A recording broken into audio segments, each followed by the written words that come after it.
땅이 쩍쩍 갈라지고 저수지에 물이 없다고 난리를 쳤는데요.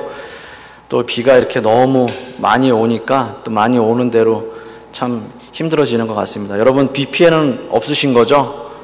네, 저 아침에 새벽에 나오는데요. 비가 얼마나 많이 오는지요. 그 도로에 물이 하도 많아서 제가 차를 타고 오는지 보트를 타고 오는지 구분을 못할 정도로 아주 옆에 물보라를 치면서 제가 새벽에 달려왔습니다.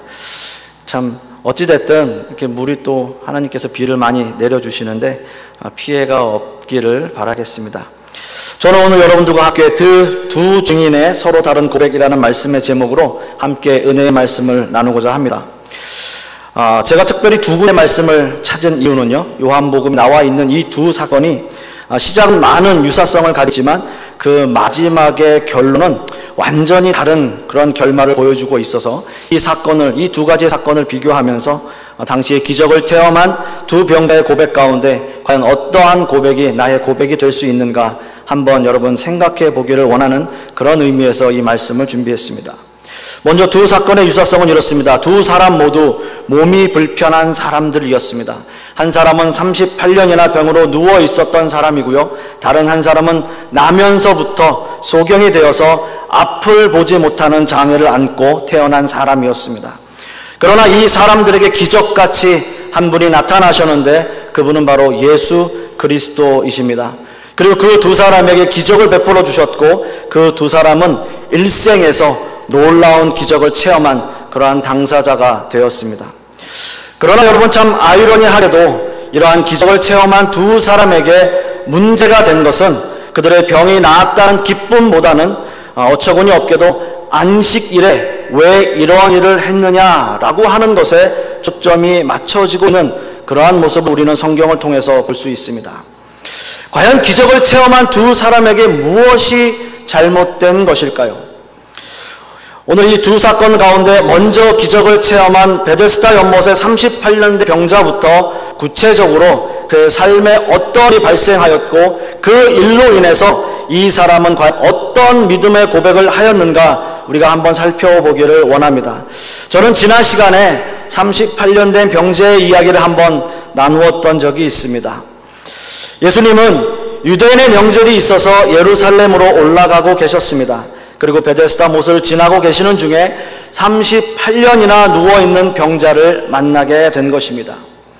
이 병자가 이곳에 있는 이유는 가끔 천사가 나타나서 베데스다 못에 있는 그곳에 어떤 능력을 행하고 누구든지 제일 먼저 그 연못에 들어가는 사람은 어떤 병이든지 낫게 된다라는 말을 들어서입니다.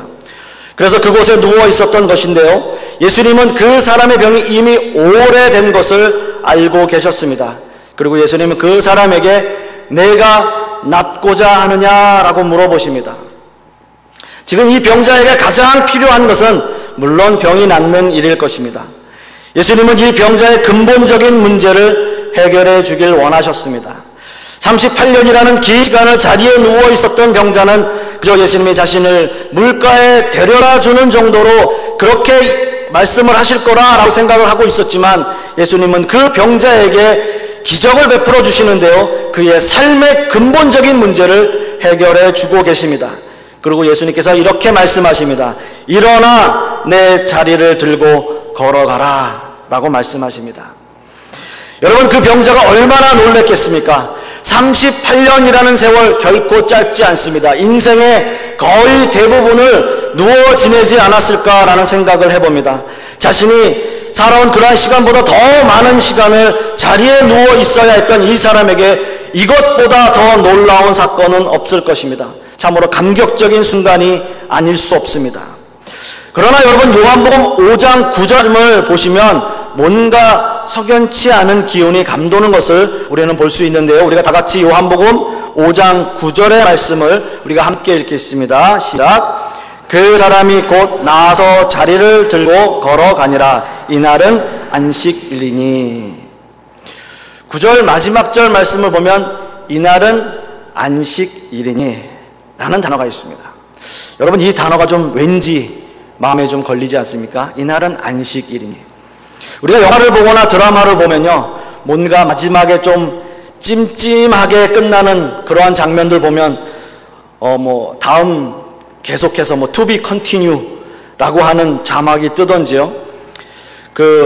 아주 옛날 영화입니다만은 터미네이터라는 영화를 보면 그 터미네이터가 불 속에 들어가면서 엄지손가락을 탁 들고 그 용광로에 빠져 들어가면서 뭐라고 얘기합니까? I will be back. 다시 돌아오겠다라는 거죠. 뭔가 그 영화 속에 긴장감을 주면서 왠지 기분이 좀 이상한 그런 느낌을 가지게 합니다. 오늘 이 본문도 마찬가지입니다. 이날은 안식일이니라고 하는 단어가 왠지 마음에 걸립니다. 결국 9절의 마지막에 앞으로 어떤 일이 예수님에게 닥칠 것이라는 그런 암시를 주고 있는 말씀인 것이죠. 그리고 그 다음 절을 보시면 우리가 우려했던 사건이 발생하게 됩니다. 10절 말씀을 우리가 다 같이 한번 보시겠습니다. 10절 말씀 시작. 유대인들이 병 나은 사람에게 이르되 안식일인데 네가 자리를 들고 가는 것이 옳지 아니하니라. 네가 안식일에 자리를 들고 가는 것이 옳지 않다라고 말하고 있습니다. 그런데 여러분 한번 생각해 보십시오. 38년 된 병자가 하루아침에 병이 나았는데 이건 정말 놀라운 기적입니다. 안식일에 자리를 들고 가는 것이 중요한 것이 아니라 그 사람이 예수님을 만났고 예수님을 통해서 병이 나았다는 것이 더 중요한 사실 아닌가요? 그러나 유대인들은 이 사건의 핵심을 흐려놓고 있습니다.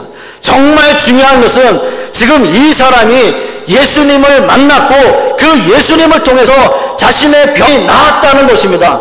그런데 유대인들이 이 사람이 병 나은 것은 안중에도 없고 오로지 안식일에 대한 이야기만 하고 있는 것입니다. 저는 이 말씀을 준비하면서 두 가지의 생각을 한번 해보았습니다. 왜 예수님께서 하필이면 자리를 들고 가라 하셨을까라는 겁니다. 어차피 병이 나았다면 자리를 훌훌 털고 가는 것이 더 자연스럽지 않았을까요? 예수님도 모든 율법을 알고 계셨고 율법을 다 알고 계셨을 텐데 자리를 들고 가는 것이 안식일에 이곳에서 저곳으로 물건을 옮기는 율법을 범하는 죄라는 것을 알고 계셨을 텐데 그런데 왜 그러셨을까라는 생각을 해보게 되었습니다. 물론 오늘의 말씀을 통해서 예수님께서 당시에 유대인들에게 주시고자 하는 메시지는 분명합니다. 율법에 대한 바른 인식과 끊임없이 우리를 위해서 일하시는 예수 그리스도를 말씀하고 계시는 것인데 그러나 이러한 일로 인해서 예수님께서 더욱 어려움에 처하게 되신 것이죠. 그리고 또 한 가지 생각은요, 좀 엉뚱한 생각인지 모르겠습니다만은 그 병자라는 사람이 유대인들이 왜 자리를 들고 걸어가냐라고 얘기했을 때 좀 더 지혜롭게 대처하면 어땠을까? 좀 뭔가 적극적으로 대처하면 어땠을까? 아, 미안합니다. 내가 자리를 들고 가는 것이 아닌데 버려두고 가든지요. 아니면 아, 미안합니다. 그냥 놓고 가겠습니다.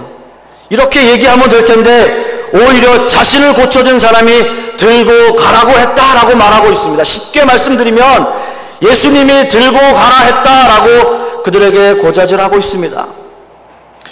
여러분, 기적을 체험한 38년 된 병자는 결국 자신이 살고자 예수님을 고자질했고요. 이 일은 결국 예수님이 공적으로 핍박을 받게 되는 사건이 되고 말았습니다. 물론 두려웠을 것입니다. 당시의 유대인들은 예수님을 주시하고 있었습니다. 어떤 꼬투리라도 잡히면 그를 가만두지 않으려고 벼르고 있었을 것입니다. 늘 예수님을 쫓아다니면서 일거수일투족을 감시하고 있었을 것입니다. 그런데 마침 이 일이 터진 것입니다. 유대인들은 그 병자를 신문하듯이 캐물었습니다. 심증은 있지만 물증이 없던 차에 확실한 증거를 잡은 것입니다. 이 병자는 예수님이 누구신지 몰랐습니다. 이 유대인들에게 신문을 받고 나니 더 두려웠을 것입니다. 그리고 그 불똥이 자신에게 튈까봐 노심초사하고 있었습니다. 그리고 난 후에 38년 된 병자가 다시 예수님을 만났는데요, 이렇게 말씀하고 있습니다. 5장 14절 말씀을 보시면 예수님께서 이렇게 말씀하신다. 우리가 다 같이 한번 보시겠습니다. 14절 말씀 시작. 그 후에 예수께서 성전에서 그 사람을 만나 이르시되 보라, 네가 나았으니 더 심한 것이 생기지 않게 다시는 죄를 범하지 말라 하시니. 예수님께서는 다시 죄를 범하지 말라라고 말씀하고 계십니다. 예수님은 기적을 베풀어 준 사람에게 마지막까지 기회를 주시며 지금까지 어떻게 살았든지 간에 앞으로는 죄를 짓지 말라라고 권하고 계십니다. 그런데 여러분, 이 병자는 15절 말씀에서 이렇게 이야기합니다. 15절 말씀을 우리가 다시 한번 보겠습니다. 15절 말씀 다 같이요, 시작. 그 사람이 유대인들에게 가서 자기를 고친 이는 예수라 하니라. 그리고 이어서 16절 말씀도 함께 보겠습니다. 16절 말씀 시작. 그러므로 안식일에 이런 일을 행하신다 하여 유대인들의 예수를 더 박해하게 된지라 라고 말씀하고 있습니다. 결국 이 일은 예수님을 더욱 곤경에 빠뜨리는, 그래서 예수님께서 더 박해를 받는 사건이 되고 말았습니다. 방금 전 자기를 고쳐준 그 예수님이 앞으로 죄를 짓지 말고 살라고 권고하셨음에도 불구하고 그는 말씀을 무시했습니다. 오히려 유대인들에게 곧바로 가서 고자질했습니다. 그리고 그는 안타깝게도 예수님이 아닌 다른 쪽을 택하고 말았습니다. 이미 그는 예수님 편에 서는 것을 포기했기 때문입니다. 사랑하는 성도 여러분, 우리는 38년 된 병자의 그 병고침의 사건을 통해서 그 이후의 모습을 보면서 우리의 신앙의 모습을 되돌아보게 됩니다. 우리는 전적으로 하나님의 은혜로 구원을 받은 사람들입니다. 그런데 우리의 삶을 한번 뒤돌아보면 정말 우리가 주님이 우리에게 주신 그 구원의 은혜에 감격하며 살아가고 있는가 다시 한번 생각해 보게 됩니다. 내 자신이 살고자 하나님을 외면하지는 않았는지요? 주님은 날마다 나를 찾아오셔서 열심히 믿음 생활을 하기 원하지만 늘 우리는 그런 주님의 음성에 우리의 귀를 막고 우리의 눈을 가리고 그 말씀을 외면하면서 살지는 않았는지요? 여러분은 과연 어떻습니까? 여러분, 저는 간절히 바라기는 이렇게 38년 된 병자처럼 주님을 외면하지 않기를 바랍니다. 주님이 주신 그 기적의 삶을 인정하고 주님께 진실한 고백을 드리며 하나님의 그 은혜의 감격 속에 사는 저와 여러분들이 되실 수 있기를 간절히 소원하겠습니다. 이어서 두 번째로 나면서부터 소경된 자의 고백을 한번 들어보겠습니다. 오늘의 이 두 번째 사건은요, 예수님이 제자들과 길을 가실 때 소경된 사람을 보게 되었습니다. 그리고 그 일로 제자들은 나면서부터 소경된 자의 죄를 물었습니다. 즉, 이 사람이 소경이 된 것이 자신의 죄 때문인지 아니면 부모의 죄 때문인지에 대해서 제자들은 물었던 것입니다. 그러나 의외로 예수님은 제자들이 전혀 예상치 못한 대답을 하셨습니다. 이 일이 누구의 죄 때문이 아니라 하나님의 하시는 일을 나타내시고자 하시는 일이다 라고 말씀을 하시면서 땅에 침을 뱉으시고 그곳으로 진흙을 이겨 소경의 눈에 바르시고 실로암 못에 가서 씻으라 라고 말씀을 하십니다. 여러분, 이 사건이 얼마나 황당한 일이었겠습니까? 침을 뱉으시고 그곳으로 진흙을 이겨 눈에 바르는 이 행동이 물론 그때 당시에 고대 사회에서 흔하게 행해지는 그러한 일이라 하더라도요, 물론 약이 없던 그러한 시대에 그렇게 일을 많이 그런 식으로 한 것은 분명합니다만 그러한 일조차도 눈병이 나서 그렇게 눈병이 난 사람의 눈에 침을 바르는 행위 정도로 행하곤 하였습니다. 그런데 여러분, 이 사람은 눈병이 아니라 소경입니다. 나면서부터 소경된 자입니다. 그리고 예수님은 그걸 실로암 못에 가서 씻으라 라고 말씀을 하고 계시는 것입니다. 아마 보통 사람들은 그 말씀에 순종하기 힘들었을 것입니다. 말도 안 되는 소리다 라고 생각을 했을 것입니다.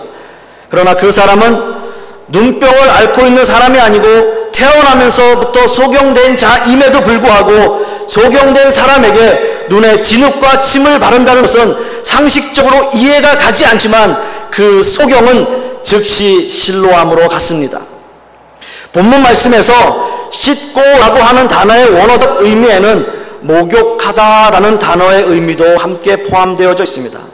추측컨대 이 단어의 의미로 본다면 이 소경은 얼굴만 씻은 것이 아니라 그의 온 몸을 씻으며 자신의 병이 낫기를 간구하지 않았나 생각해 봅니다. 그리고 그는 38년 된 병자처럼 기적을 체험하게 됩니다. 여러분, 이 사건 속에서도 요한복음 9장 14절 말씀을 함께 보시게 돼요. 9장 14절 말씀을 우리가 함께 읽겠습니다. 시작. 예수께서 진흙을 이겨 눈을 뜨게 하신 날은 안식일이라. 오늘 이 본문의 말씀 9장 14절 말씀에도 안식일이라 라고 말씀하고 있습니다.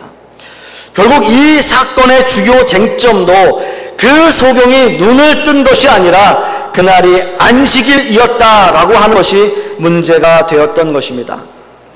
예수님은 오늘의 이 사건 외에도 소경을 고치신 일이 많이 있었습니다.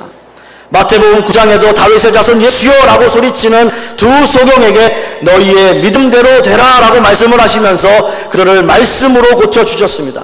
또 마태복음 15장에서도 말씀으로 소경을 고치셨고요. 마태복음 21장에서도 성전을 정결케 하신 이후에도 예수님께서 오는 그 소경과 많은 병자를 고쳐주셨다라고 말씀하고 있습니다.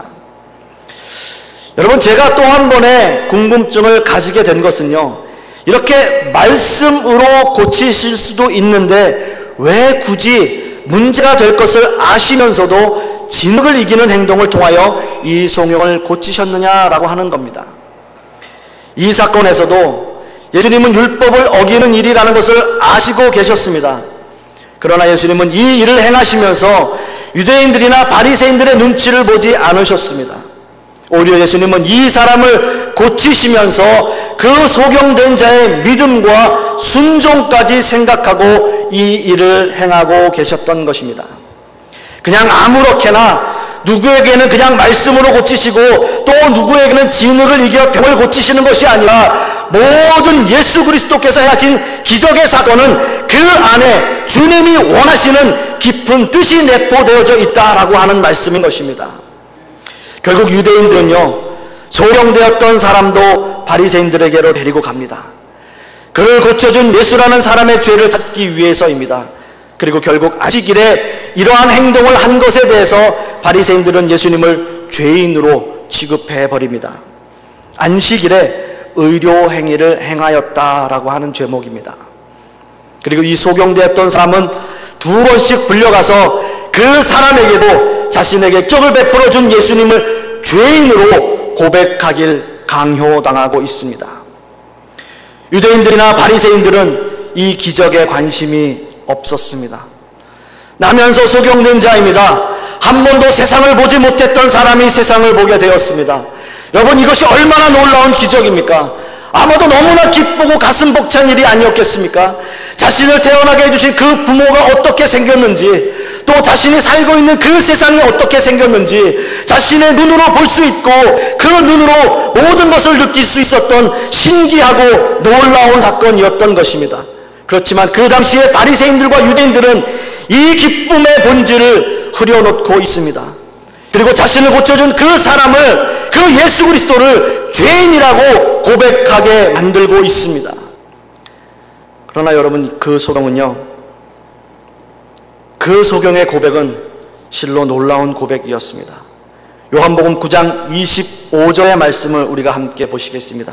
요한복음 9장 25절 말씀 함께 보시겠습니다. 시작. 대답하되 그가 죄인인지 내가 알지 못하나 한 가지 아는 것은 내가 맹인으로 있다가 지금 보는 그것이니라. 내가 지금 보는 그것이다. 여러분, 참으로 멋있는 고백 아닙니까? 나는 아직 예수님이 누구신지, 그가 죄인인지 아닌지 알 수는 없지만 나에게 기적을 베풀어 주시고 나에게 세상을 보게 하신 것, 그것만 알 뿐입니다. 그런 고백을 합니다. 사건의 본질을 흐려놓고 있는 그 사람들에게 그는 진실을 말하고 있는 것입니다.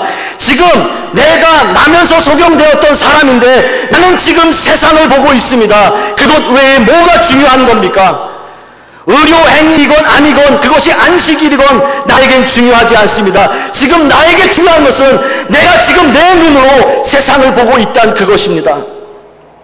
그리고 오히려 바리새인들에게 이렇게 얘기합니다. 당신들도 그 제자가 되려 하나이까? 라고 말합니다. 지금 바리새인들은 어떻게든 그 예수라는 사람을 잡아서 죽이려고 하는 사람들인데요, 그런데 그 사람들을 향해서 그의 제자가 되고 싶으냐라고 말하고 있는 것입니다. 여러분, 이 말은요, 이 고백은 정말 죽을 각오를 하고 하는 말이 아니면 할 수 없는 말입니다.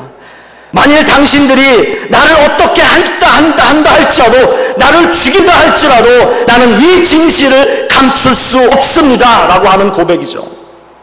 죽음을 각오한 믿음이 아니면 이러한 고백을 할 수 없었을 것입니다. 그리고 그는 유대교에서 영원히 출교를 당합니다. 여러분, 당시에 출교라고 하는 벌은요, 상당히 무서운 벌이었습니다. 출교는 유대 종교의 공동체를 문란하게 한 자에게 가하는 최고의 형벌입니다. 출교는 일시 출교와 종신 출교가 있습니다.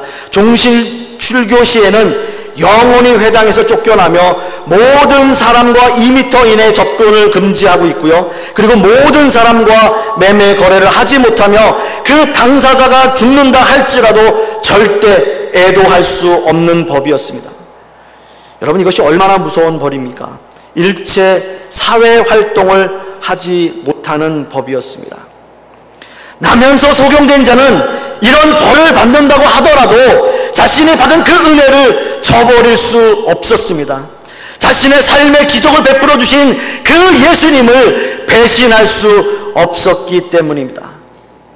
그리고 나서 그 사람은 예수님을 다시 만나는데요, 그 만남을 통해서 이루어지는 대화를 여러분 한번 보십시오. 요한복음 9장 35절에서 38절의 말씀을 우리가 함께 읽겠습니다. 35절에서 38절 말씀 시작. 예수께서 그들이 그 사람을 쫓아냈다 하는 말을 들으셨더니 그를 만나사 이르시되 네가 인자를 믿느냐? 대답하여 이르시되 주여 그가 누구시오니까? 내가 믿고자 하나이다. 예수께서 이르시되 네가 그를 보았거니와 지금 너와 말하는 자가 그이니라. 이르되 주여 내가 믿나이다 하고 절하는지라. 아멘. 주여 내가 믿나이다. 여러분, 이 고백입니다. 실로 소경되었던 사람은 예수님 앞에서 진실한 고백을 합니다. 그리고 그는 전에 예수님을 한 사람으로, 한 선지자로 바라보았지만 이제는 나의 주님으로 주여라고 고백하며 예수님 앞에서 자신의 진실된 고백을 올려놓고 있는 것입니다. 사랑하는 성도 여러분, 우리의 삶의 가장 큰 기적이 무엇일까요? 지금 저와 여러분이 이 자리에 앉아 있다는 것 아니겠습니까? 우리는 주님을 만날 자격도 어떠한 조건도 안 되는 사람들입니다. 그러나 이런 우리를 주님이 찾아와 주시고 만나 주시고 이 자리에 불러주셔서 우리는 이 자리에 있는 것입니다. 우리는 이 두 사건 속에 어떤 사람이 진실 고백을 했는지 제가 더 이상 말씀을 드리지 않아도 너무나 잘 아실 것입니다. 예수님을 만나지 못했다면 영원한 지옥으로 떨어질 수밖에 없는 우리를 주님이 택하셔서 하나님의 자녀 삼아주시고 우리에게 믿음을 주시고 은혜 가운데 우리의 삶을 살아가게 하신 것. 그러나 이 모든 것이 우리의 힘과 자랑이 아닌 전적인 하나님의 은혜임을 고백하는 그런 사람이 되어야 하지 않겠습니까?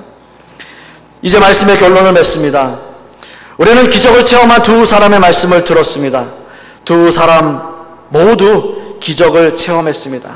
그러나 두 사람의 고백은 전혀 다른 고백이었습니다. 38년 동안 병자의 삶으로 있었던 그 사람이 기적을 체험했고 기적이 찾아왔지만 현실을 사는 삶의 벽은 높았습니다. 그리고 이 병자는 그 벽을 넘어서지 못했습니다. 그러나 나면서 소경된 자는 자신에게 찾아온 기적이 그저 소경된 자의 육체의 눈만 뜨이게 한 것이 아니라 영적인 눈까지 뜨게 돼서 자신을 구원하신 그 주님을 바라보는 또 다른 기적을 경험하게 된 것입니다. 그래서 이 소경되었던 자는 세상에서 빛 되신 예수님을 바라보게 되었습니다. 자신에게 어떠한 어려움이 닥친다 할지라도, 어떠한 고난이 닥친다 할지라도 하나님이 우리와 함께 하신다는, 하나님이 함께 하신다는 그 은혜의 감격을 그는 배신할 수 없었던 것입니다. 사랑하는 성도 여러분, 우리는 날마다 기적을 체험하며 살아갑니다. 그러나 38년 된 병자처럼 날마다 주님을 외면하며 살지는 않으시는지요? 저는 간절히 소원하기는 눈을 뜬 소경처럼 육신의 눈만이 아니라 영적인 눈까지 띄어져서 예수님을 바라보고 예수님의 그 은혜를 바라보는 저 여러분들이 되시기를 간절히 소원하겠습니다. 기도하겠습니다. 아버지 하나님,